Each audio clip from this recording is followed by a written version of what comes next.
Well, Earl Grey Anderson is one of the nation's leading UFO investigators, and he held several positions with the MUFON UFO Network. Recently, Earl presented at the 2021 MUFON Symposium. A case he investigated was presented as one of the 5 best UFO cases of the year. It was a close encounter event, and Earl is joining us to talk about it. Hi, Earl. How are you today? Doing quite well. How are you doing, Dean? Great, great. Well, this is a fascinating case. Before we look at it, presenting at the MUFON Symposium, what was that like? It was kind of daunting. I love MUFON. I'm kind of a lifer, I think, with MUFON. What I found the beauty of MUFON is that if you want to be a UFO field investigator, they'll give you a caseload. They'll give you a local caseload, and they mentor you. And it's hands-on ufology, and just like J. Allen Hynek and those guys did, back in the day. All right. In order to do this, you need to have contemporary cases that are local, and thankfully Los Angeles here, where I'm assistant state director of and chief investigator in Southern California here, we have the highest number per capita of UFOs reported anywhere in the world is right here. Yeah. I just recently did a report, an interview I did with Jeff Krause a little while ago, and we spoke about the Southern Californian coastline. And I mean, it's just a hotbed, isn't it? It's amazing. Oh yeah. I mean, we had a recent case that I closed as an unknown, and I don't hand those out. I mean, if I call it an unknown, it means I can't explain it in any prosaic terms. We had a commercial pilot and his wife and his brother-in-law. They were camping on Catalina Island, on the east side of Catalina Island. That's out sort of overlapping the Baja Peninsula, is off to the south there. So anyway, he saw this object come out of the water. And he said that it was gold. It was circular shaped, like a sphere. It was huge. He said that that this guy is very good at line of sight reckoning, because he's a commercial pilot. He has to be, he's a professional observer. He said that line of sight, this thing was 10 miles away from him and 10 miles away from the coastline. Mm-hmm. So it was right between Catalina Island and the San Diego coast.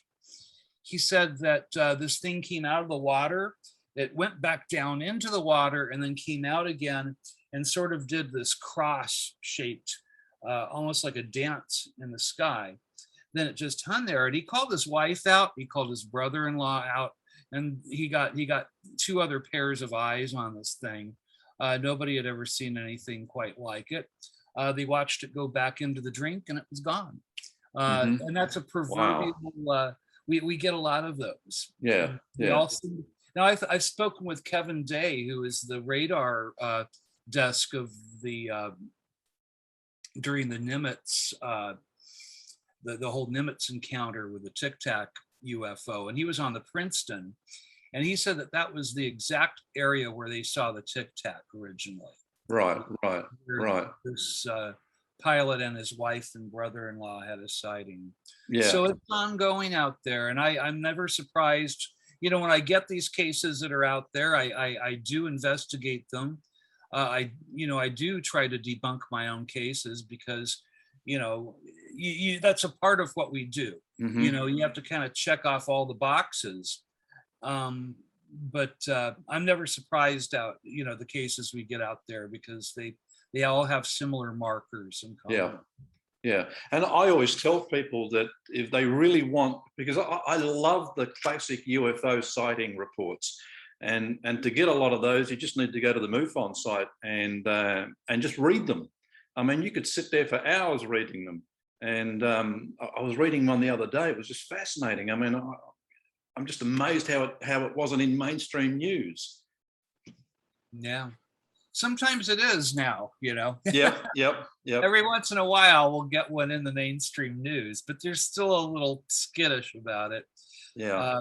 1952 with the Robertson report and all that stuff, the media was kind of told what to do with their UFO sightings, and you kind of do it sideways, and Exactly. they've been doing it since 1952, and that's coming up on 70 years of bold-faced lying about this, and so old habits die hard, Yeah. and you can see a lot of the news announcers they're so used to giggling and having the giggle factor going along with this subject, and now it's being presented differently. Yep. So years. Yeah, so let's talk about this close encounter case that you presented at the symposium. I mean, it was just fascinating, and rightly named one of the best 5 UFO cases of the year. So when did this happen? This originally happened in 2014. The reason why it was considered a contemporary case is because it's been ongoing. This was originally an experiencer resource team case where the woman put in a questionnaire that we have for people that have had a close encounter of the 3rd or 4th kind. If you've been abducted, visited, you've seen entities, there's a form for you to fill out, and it's you just go to MUFON.com. It's right there on the front page. So she filled that form out, and we scheduled an interview, and it was such an interesting story, and it involved her whole family. So I wound up scheduling interviews for everyone in her family that was involved with this thing. She's a clinical psychologist. She was driving her son home from work. It was in the early evening, kind of the magic hour, I guess you'd call it, around 7 p.m.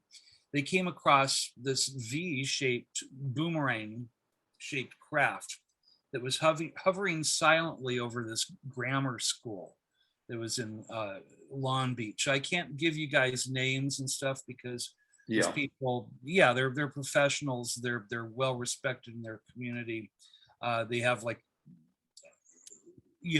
medical practice and things like that going on. But everything's been double checked and checked over and over again as far as their careers and everything goes. So the mom is a clinical psychologist. They see this thing hovering over the school. As they get closer to it, it rolled over, and on the underside, the ventral side of this craft, which was about 100 feet long or longer, there were these lights that were flashing blue and yellow. And it had a very strange effect as she drove closer to this with her adult son, who was in the car. Time became very strange for them. It became malleable. Mom described it as that she couldn't tell if it was 10 minutes or 1 minute. Wow. That it was very, very strange. That sounds outside of their car became muffled. And we call this the Oz effect. There is a name for it. Dr. John Mack, a Princeton psychologist, came up with this term when he was investigating this phenomenon. And it appears that people sort of think they have the misnomer that UFOs are somehow external from us, and that when we see one, that it's like looking at something on a microscope slide. But it's not. It's an interactive phenomenon. So as this mom and her son got closer to this, it changed the way they perceived time itself. As they drove towards their home, it was as if they had an agreement that they weren't going to talk about it. No talk about this thing that they saw. This extraordinary, it was hanging there. It had weight to it. It's like something out of Star Wars, the mom said, and that it must have weighed tons and tons. But there it was, evading gravity. And it was moving with no visible sign of propulsion that we know of. When they pulled into their driveway, the son turned to his mom and he said, "Did you see what was that?" did you see that? And she said, well, hell yeah, I saw it. Said, yes, I saw it. I don't know what it was. I have no idea. The son is very, very difficult for him to talk about.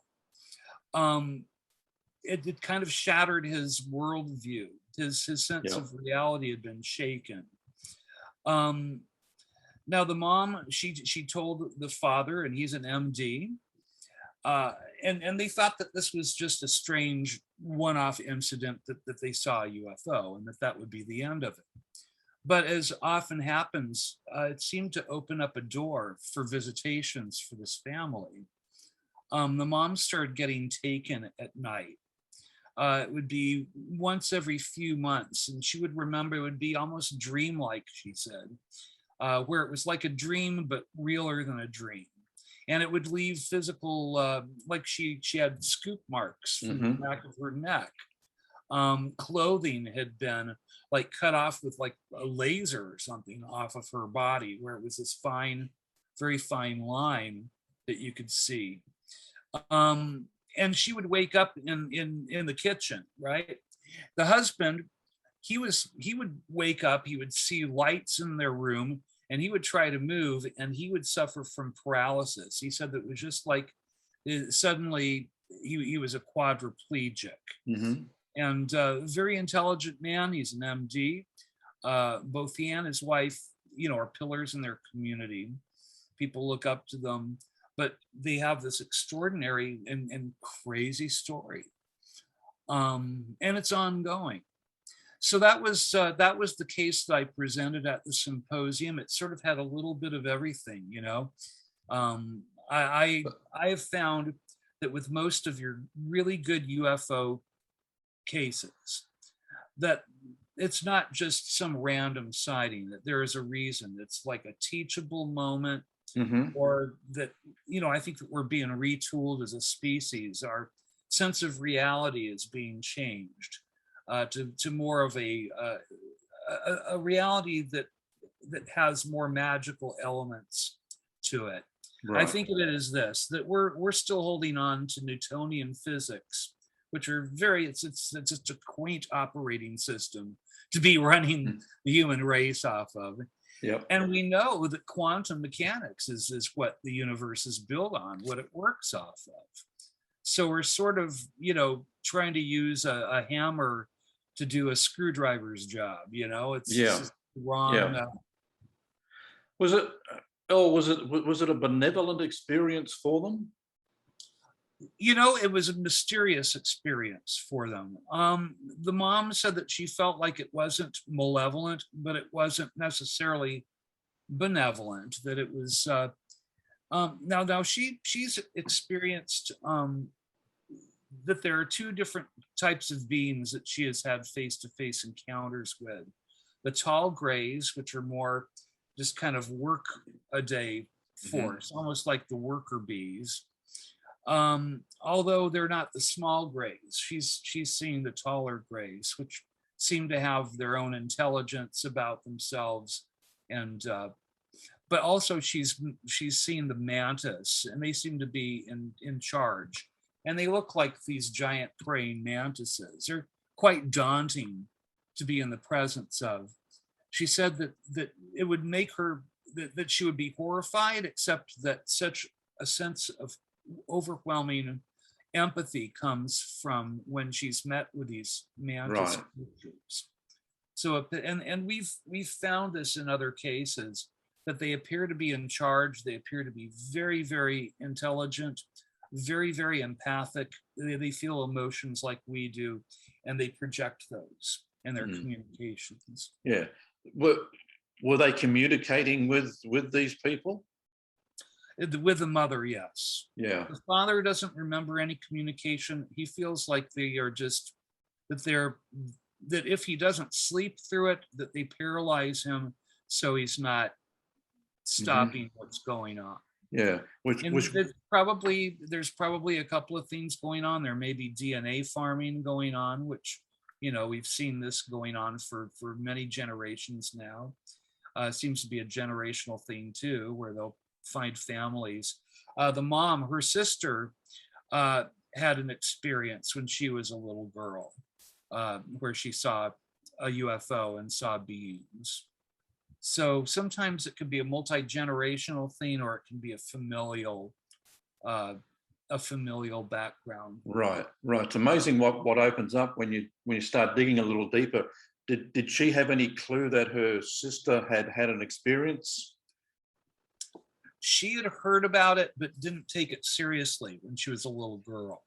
She just thought that her sister had a good imagination or something. Mm-hmm. It wasn't until she had her own experience that it kind of came flooding back to her, and she's spoken with her sister about it since. And, yeah, there seems to be a commonality there.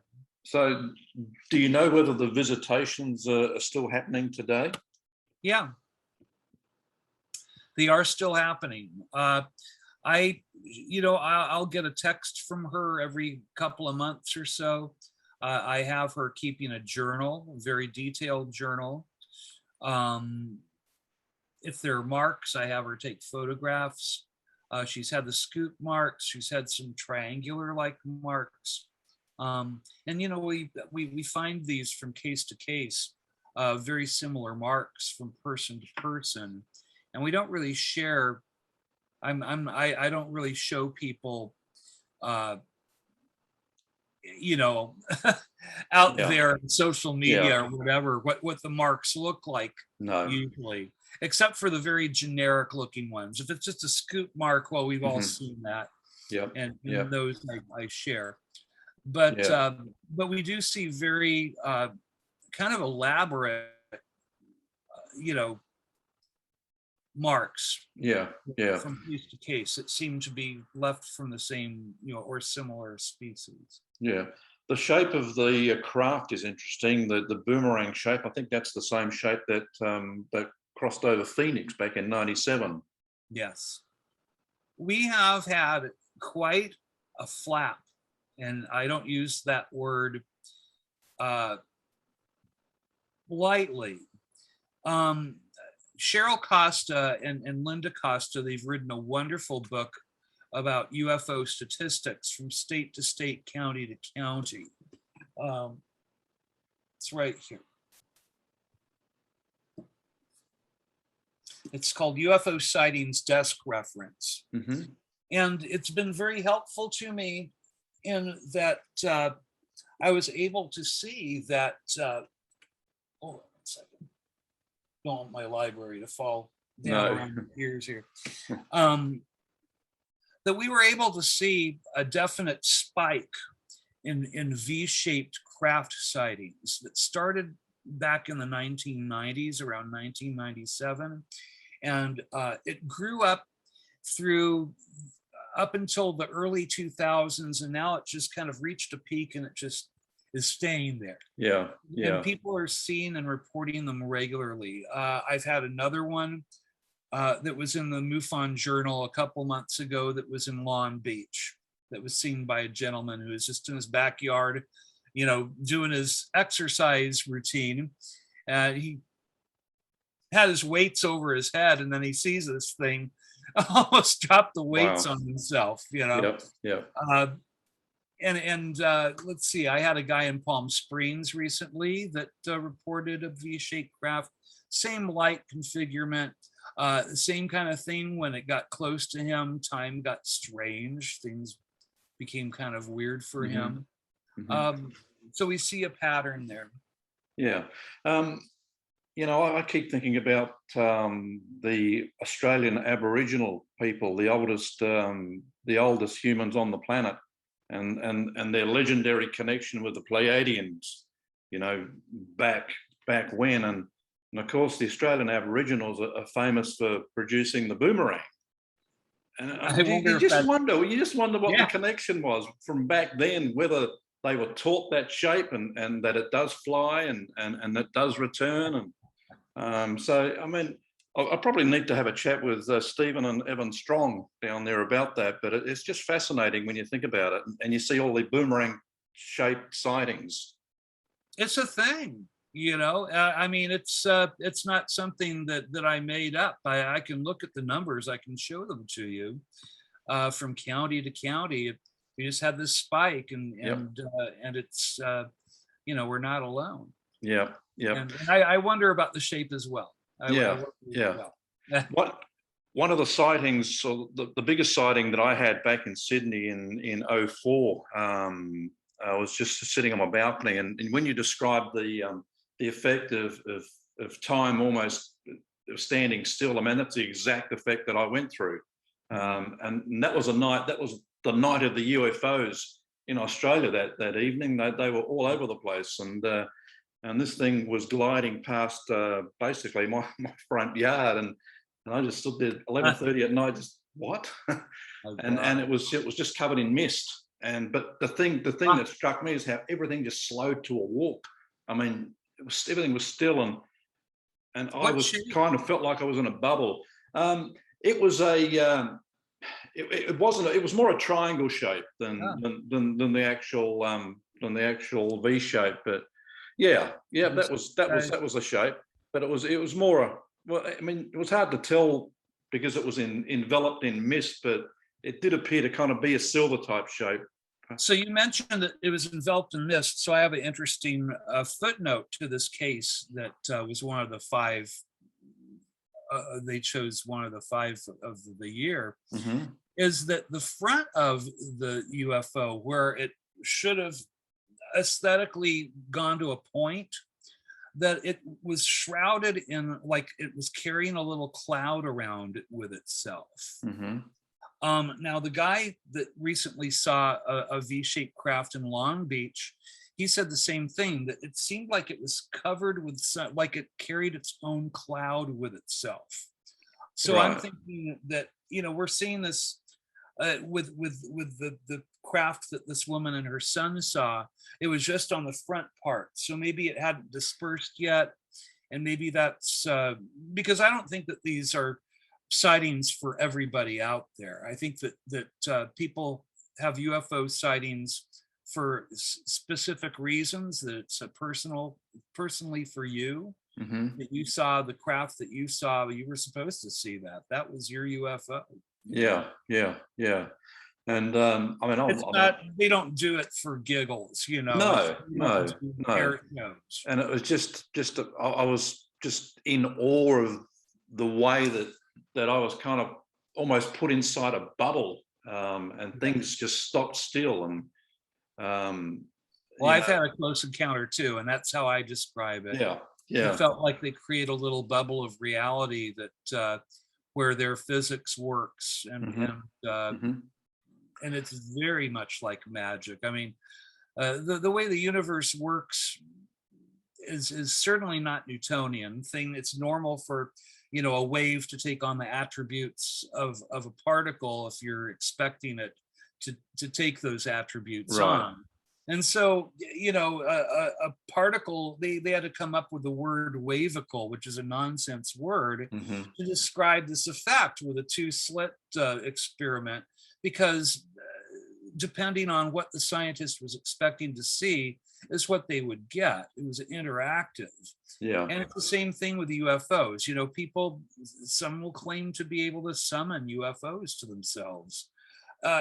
Some charge exorbitant amounts of money to do that, which I think is a fool in his money. You can give it to me and I'll look meditative for you, but okay. You do it yourself. And some people are they have good results. I would say just make sure that you're asking to meet benevolent entities. Just open the door up to anybody, then it's a crapshoot. You're going to get exactly. But it is an interactive phenomenon. Yeah. It's very different from the way that I thought it was when I went into this. I thought I was going to be, investigating spaceships, and it's more like it's almost like Star Wars. It's sort of there's a spiritual, paranormal element to it, as well as a technological nuts and bolts element. Yeah. Did the woman in this case undergo regression therapy? She has not done that so far. She remembers a lot on her own. There is a possibility she may want to do this. Right now, she doesn't have a burning desire to do it because she remembers enough without being regressed. I understand that. I have my own experience back 6 years ago, and I haven't been hypnotically regressed because I remember a lot of it without needing that. Yeah. So Yeah. why muddle it up? Yeah. Yep. Did anyone else, in your investigation, see this UFO?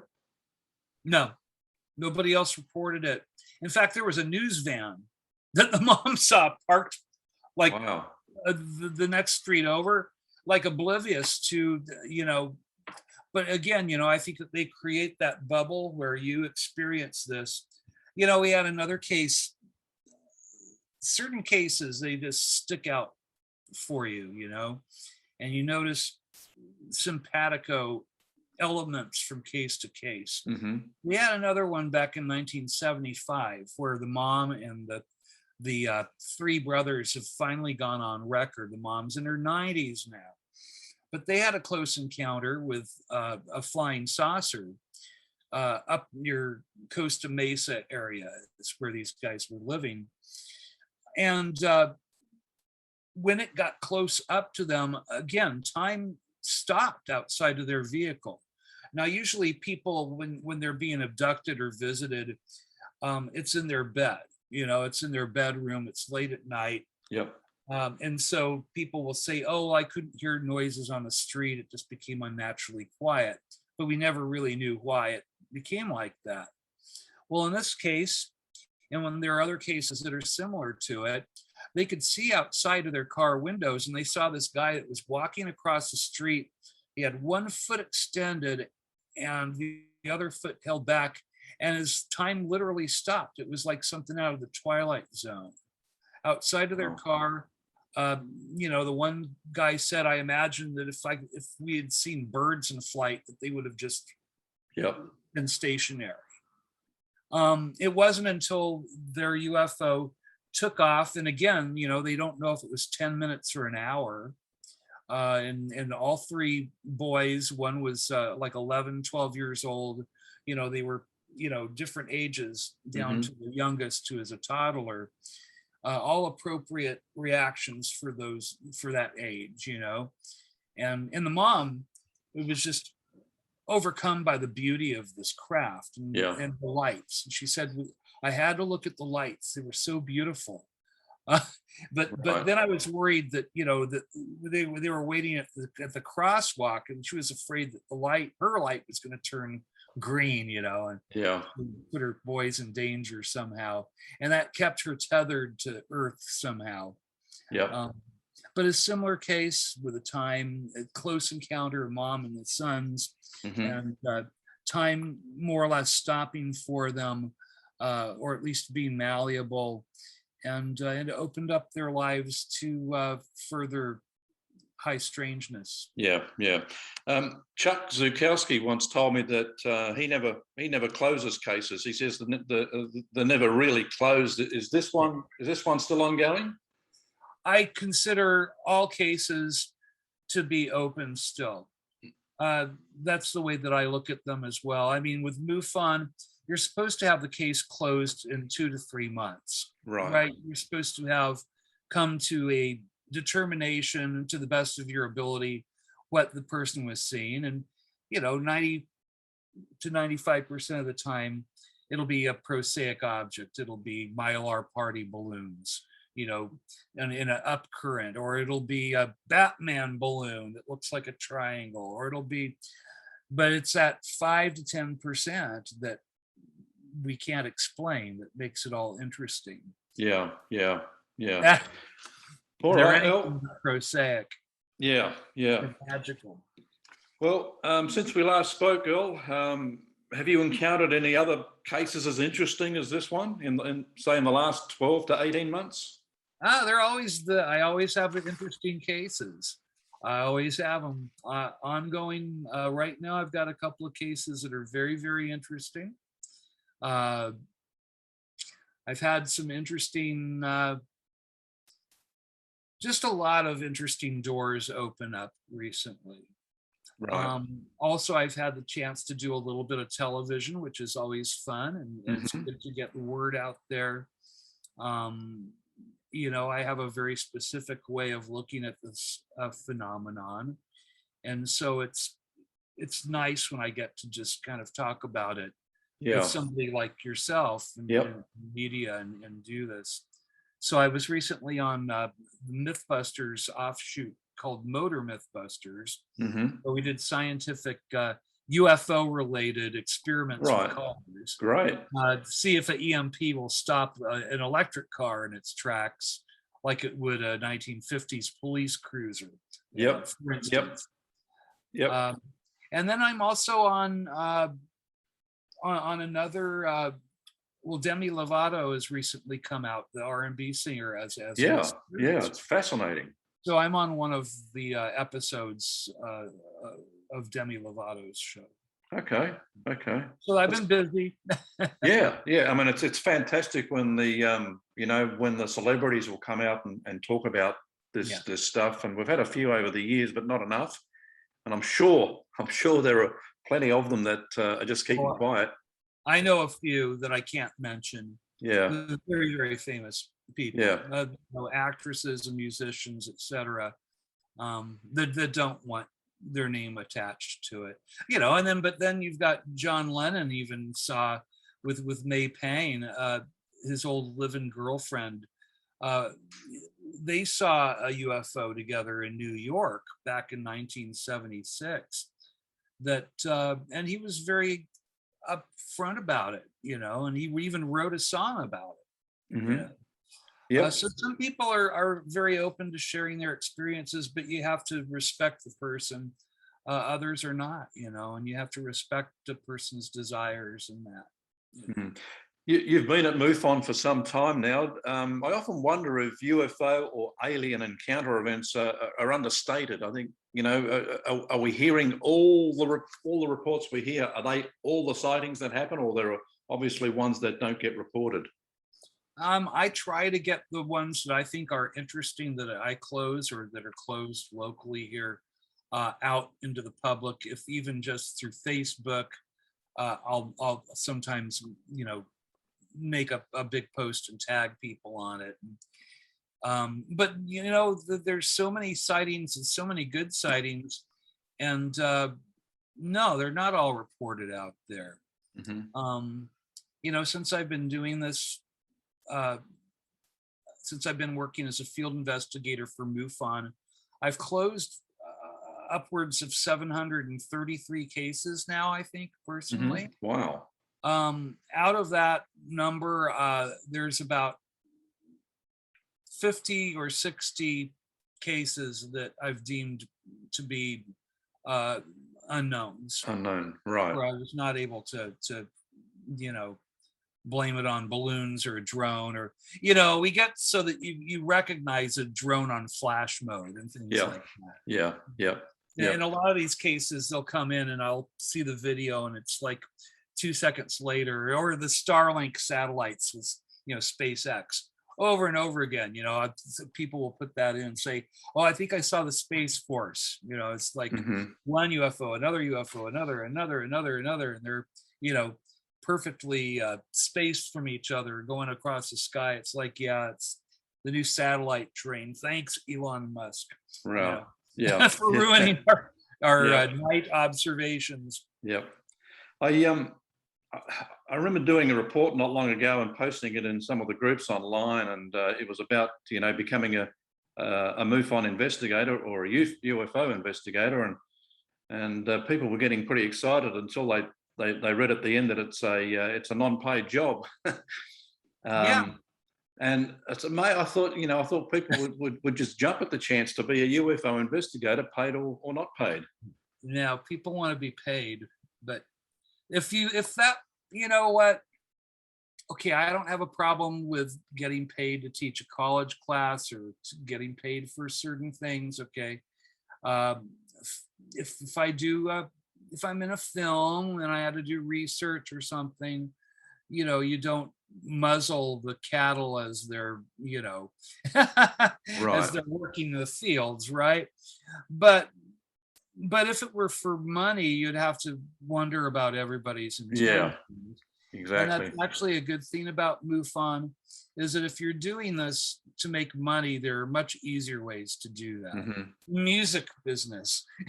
Yeah, yeah, I yeah. made more money, working as an independent musical artist than as a ufologist. I think I've maybe made $400 over the last 6 years, if that. Wow. Wow.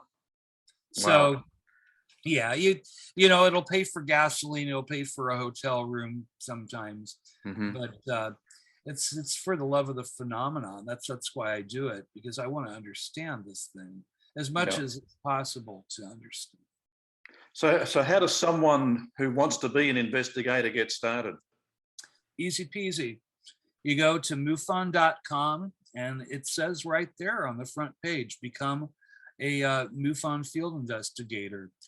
Just follow the links. It'll have you buy the Field Investigator's Handbook, which is your best friend. Is an excellent, well-written book on where else are you going to learn how to investigate UFOs. Yeah. Yeah. With scientifically. So you'll read the Field Investigator's Handbook. You will take an open book test at the end of it. Then we have a couple of, it's MUFONuniversity.com. We have video classes that are sort of follow up to what you've learned in the book. And then we personally mentor you. Right. I had a gentleman today, one of my wonderful field investigators out here, who had a case, and he was sure it was an airplane. It was over the airfield of an airport, but the witness was positive it was a UFO. And I just had to tell him, every single thing that you have pointed out is true, and it is an airplane, and you did really, really well. But you can't force people to accept that what they saw wasn't a UFO. Yeah. I'm not a hardline with people about it. Just like, well, I can't tell you for sure what you saw, but I Right. don't think that it was a UFO. No. But that's, I'm there for my field investigators. If you're like wondering, I'm not absolutely sure, a lot of us have been doing this for a long time now, and we're there to help you. So Yeah. it's not like throw you in the pool and expect you to swim. We train. Well, Earl, thanks very much for joining us once again. What's on your agenda in the next few months? More symposiums? Oh, gee. Just kind of, I don't know, trying to keep on top of all my UFO reports. Yeah. A lot of them. Yeah. And, keep on top of, we need more field investigators. So you guys, people that are listening to this, I'll tell you, I never have any regrets. I love what I do. You won't get paid for it, but you'll get paid in knowledge. And I will say I understand this phenomena a heck of a lot better than I did 7 years ago, when I was just reading books about it. Yeah. It's different when you get when it's hands-on, and it's different when it's your UFO. Yeah. So I highly encourage people, do join MUFON. Go to MUFON.com, become a field investigator. I'll keep you busy. Certainly will. Earl, thanks a lot, and we'll talk to you soon. Thank you, Dean. Earl Grey Anderson joining us today.